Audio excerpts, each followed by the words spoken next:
Hello everybody, welcome to World Pool Insights. This time around we will be concentrating on York's Ebor meeting. It is one of the headline meetings of the year in the British racing calendar, and it is a superb meeting that is richly endowed. Let's have a look at some stats and some facts that might help you find a few winners as we work our way through the card next week. First of all, what can we expect from the track itself? Well, it's situated in North Yorkshire, and it is known since medieval times as the Knavesmire. Racing at the track dates back a long way, goes back to Roman times, and York hosted Royal Ascot in 2005, whilst Royal Ascot underwent some major redevelopment work. They've also hosted the St Leger, that took place there in 2006, rerouted from its usual venue to Doncaster. And York, it's a fantastic course to visit, and it has been voted Racecourse of the Year on a number of occasions. And the Ebor Festival, that is just around the corner, is its annual highlight. Time now to have a look at some track facts. York is a very fair course. It is left-handed, it's very galloping, it normally suits horses that are ridden prominently. Being held up there is not necessarily ideal. Of course, it's all subject to the pace of races that are held there. Historically, the action used to unfold against the far rail. There used to be a faster strip of ground there, and jockeys like to hug that to far rail, but since the drainage has been redone at the track, that doesn't exist anymore, and horses tend to come down the middle now. That's where jockeys tend to want to come. Although if the conditions are quite soft and there's been a lot of rain, then sometimes the stands rail is the place to be. It can be a little bit quicker over towards the stand side, and when the rains come, jockeys tend to head towards that particular rail. The track was made into a full circuit in 2005. That was allowing 2-mile races to be run there. And there's a straight 1,200 metre track, but they can't run the 1,400 metres on the straight course, so they put in a chute, and horses come down the chute for the 1,400 metre races and then just edge left into the home straight. And a high draw, now this is really pertinent on the straight course, over 1,000 metre races and 1,200 metre races, a high draw is usually a big advantage on the straight course. What about trainers that do well at York? Well, there are a number of high-profile trainers who've got good records here. Let's start with John and Thady Gosden. These are last 5-year stats.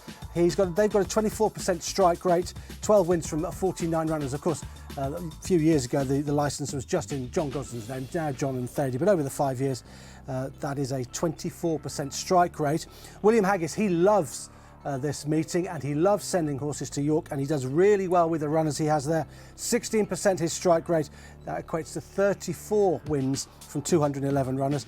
Keep an eye for Charlie Appleby, of course, Godolphin's #1 trainer. 16% his strike rate, 12 wins from 74 runners.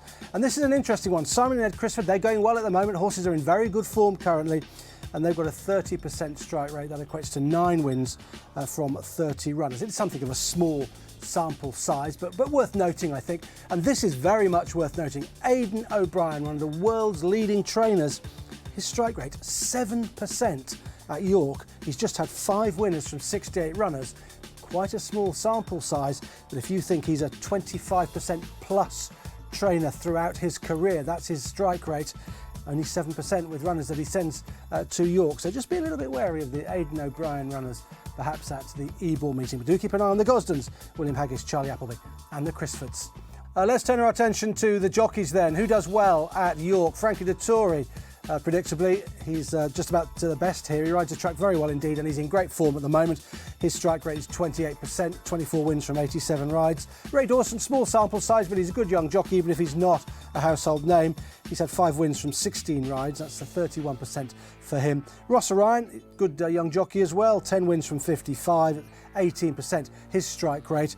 And then we've got Sean Levy rides for the Richard Hannon team. They have a good few runners at the Ebor meeting normally. 17% his strike rate, 8 wins from 48 rides. And Hayley Turner, she's had 5 winners from 19 rides, so 26% her strike rate. They're quite small sample sizes there, but Frankie Dettori stands out as the jockey to follow at York.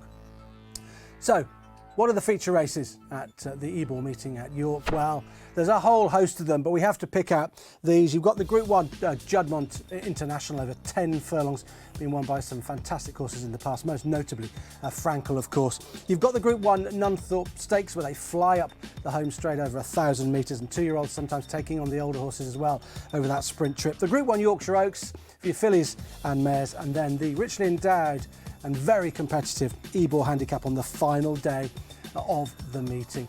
So those are some stats and facts appertaining to York's Ebor Festival. Make sure that you bet with the World Pool. Make sure that you watch every race and do enjoy it. It's a fabulous meeting, and I hope we've helped you find perhaps one or two winners.